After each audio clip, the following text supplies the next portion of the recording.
करगिल युद्ध में शहीद हुए कैप्टन सौरभ कालिया को लेकर अंतर्राष्ट्रीय कोर्ट में नहीं जाएगी मोदी सरकार। सौरभ को बंधक बनाकर पाकिस्तानी सेना ने किया था टॉर्चर। मेल टुडे खबर। 25 जून को सुप्रीम कोर्ट में भी होनी है शहीद सौरभ से जुड़े केस की सुनवाई। शहीद सौरभ कालिया के पिता एनके कालिया ने सरकार के फैसले पर जताई नाराजगी। कहा, सरकार ने 16 सालों में कोई ऐसा कदम नहीं उठाया जिससे हमें सांत्वना मिले।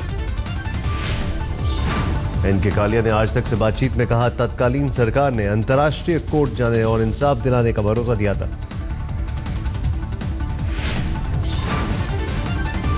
एनके कालिया ने कहा, सैनिकों के मान सम्मान से ही सेना का मनोबल बढ़ता है। सरकार को हमेशा इसे ध्यान में रखना होगा। पाकिस्तान ने फिर थोड़ा सीज फायर। जम्मू कश्मीर के कृष्णा घाटी और बालाकोट इलाके में की फायरिंग। रात 12 बजे से सुबह 6 बजे तक पाकिस्तान की ओर से हुई फायरिंग। निशाने पर थी 6 आर्मी पोस्ट। बीएसएफ ने पाकिस्तान को दिया करारा जवाब। जवाबी कार्रवाई में बरसाई गोलियां।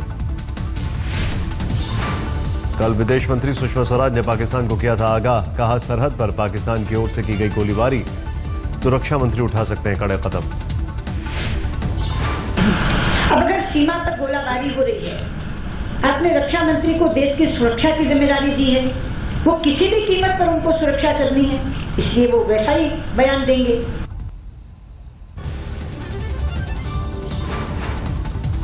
जम्मू कश्मीर के तंगधार में आर्मी बेस के पास आतंकियों से मुठभेड़ में 3 आतंकी ढेर। सर्च ऑपरेशन जारी। आर्मी बेस से काफी करीब पहुंच गए थे आतंकी। 800 मीटर दूर हुई आतंकियों से सेना की मुठभेड़। 3 घरों में छिपे थे आतंकी। सेना को शक अभी भी 5 से 4 आतंकी इलाके में मौजूद। एलओसी से अंदर आने के बाद तंगधार के ब्रिज मुख्यालय पर हमले का था ऐलान। रुक रुक कर हो रही है फायरिंग। सभी आतंकियों के लश्कर तैयबा से जुड़े होने की पुष्टि। मुठभेड़ में सेना का कोई जवान नहीं हुआ घायल।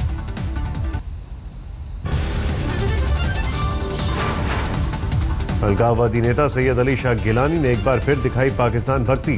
कहा, आजादी के बाद से ही घाटी में फहराया जाता है पाकिस्तानी झंडा और आगे भी फहराया जाएगा। ये झंडा तो 1947 से यहाँ इस्तेमाल किया जा रहा है, लहराया जा रहा है और आइंदा भी इंशाअल्लाह लहराया जाएगा। चाहे हिंदुस्तान कितना भी वोट काट कर लहरा करके वो।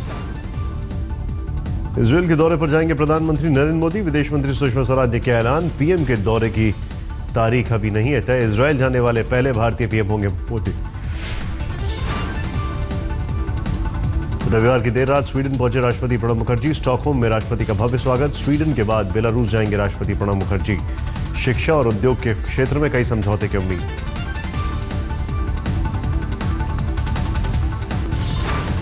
शिवसेना ने मोदी के बयान को सराहा। पीएम मोदी ने कहा था, सूटकेस की सरकार से सूट बूट की सरकार है बेहतर। कांग्रेस ने की बाबा साहब भीमराव अंबेडकर की जयंती मनाने की तैयारी। दलित वोट बैंक पर कांग्रेस की नजर। अंबेडकर जन्मस्थली मऊ जाएंगे राहुल गांधी। मऊ में राहुल गांधी के स्वागत की चल रही है तैयारी। मऊ में अंबेडकर की प्रतिमा पर राहुल करेंगे माल्यार्पण। स्मारक में बने ध्यान केंद्र पर अकेले 10 मिनट रखेंगे ध्यान।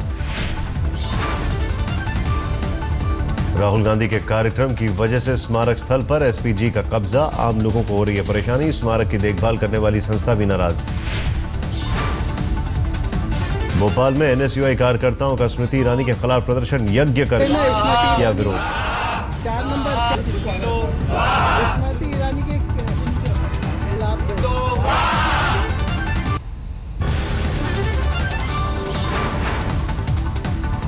स्मृति ईरानी के डिग्री मामले में 24 जून को आएगा कोर्ट का फैसला। पटियाला हाई कोर्ट में आज हुई सुनवाई।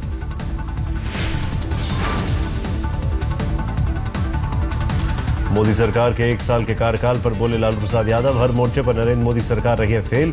भूमि बिल की भी की निंदा। झारखंड के स्वास्थ्य मंत्री पर गढ़वा के आरजेडी जिला अध्यक्ष की पिटाई का आरोप। पलामू में कार्यक्रम के दौरान मंत्री और उनके गार्ड ने की पिटाई।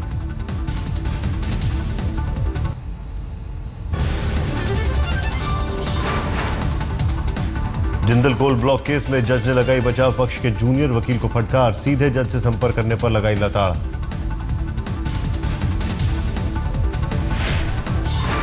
जेडीयू विधायक मंटू सिंह के खिलाफ जबरन वसूली का केस दर्ज, छपरा पुलिस में दर्ज हुआ मुकदमा। वो लोग कंप्लेन करेंगे और उस पर कार्रवाई होगी। निश्चित रूप से पहले भी बहुत से विधायक हैं, अफसर हैं और जो लोग इस तरह का काम कर रहे हैं उनके ऊपर कार्रवाई हुई है। मध्य प्रदेश की शिवपुरी में आदिवासी महिला से निर्भया जैसी बर्बरता, 6 लोगों ने किया गैंग रेप, सभी आरोपी गिरफ्तार। बोकारो के नवाडी इलाके में नाबालिग लड़की से बलात्कार, आरोपी की अब तक गिरफ्तारी नहीं। आज से सर्विस टैक्स में लगभग 1.6% का हुआ इजाफा, 12.36% से बढ़कर 14% हुआ सर्विस टैक्स। सर्विस टैक्स बढ़ने से सफर करने पर देना होगा आज से ज्यादा भाड़ा, ट्रैवल एजेंट से टिकट बुक कराने पर भी देने होंगे ज्यादा पैसे, फोन बिल में भी इजाफा। रेस्तरां में खाने के बिल पर 14 नहीं बल्कि 5.6% सर्विस टैक्स देना होगा। 100 रुपए के टेलीफोन बिल पर 106 रुपए देना होगा। सर्विस टैक्स बढ़ने से स्कूल की एजुकेशन फीस पर नहीं पड़ेगा असर, अस्पताल में इलाज जैसी कुछ चुनिंदा सेवाएं इस दायरे से बाहर। इनकम टैक्स रिटर्न भरने के लिए नया आसान फॉर्म, 31 अगस्त तक रिटर्न भरने की छूट। बीजेपी पीडीपी सरकार के बीच कृत्रिम तवी झील के निर्माण को लेकर विवाद, मुफ्ती मोहम्मद सईद ने तवी लेक प्रोजेक्ट बंद करने की कही बात। जम्मू कश्मीर के इरिगेशन मंत्री और बीजेपी नेता सुखनंदन कुमार का बयान, तवी झील का काम शुरू, रोका गया तो मंत्री पद से दे दूंगा इस्तीफा। पंजाब के बादल सरकार ने बटन कैमरा और रूम बैग खरीदने का दिया था आदेश, पंजाब पुलिस ने की खरीदारी। बादल सरकार ने बग डिटेक्टर्स खरीदने के भी दिए थे आदेश, बग डिटेक्टर्स के जरिए मंत्रियों को सर्विलांस से बचाने की थी योजना। मुरादाबाद में कांग्रेस ने बीजेपी सांसद सर्वेश कुमार सिंह पर क्षेत्र से बाहर रहने का लगाया आरोप, बीजेपी सांसद के गुमशुदगी के छपवाए पैम्पलेट।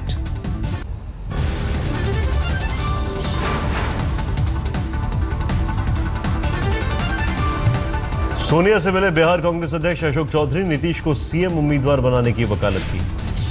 तो निश्चित रूप से नीतीश कुमार जी ने 8 वर्षों में अच्छा काम किया है और एक प्रोग्रेसिव चेहरा बने हैं बिहार में, तो मैं समझता हूं कि Nitish Kumar ji can be a good choice for coalition government. Ashok Choudhary ने लेफ्ट और एनसीपी के भी महागठबंधन में शामिल होने की वकालत की। दिल्ली में केजरीवाल के घर पर छात्रों का प्रदर्शन, दिल्ली में रेंट कंट्रोल एक्ट लागू करने की मांग। बीएचपी नेता साध्वी प्राची यमुना की सफाई करने पहुंची, कहा दिल्ली सरकार ने यमुना की सफाई पर नहीं दिया ध्यान।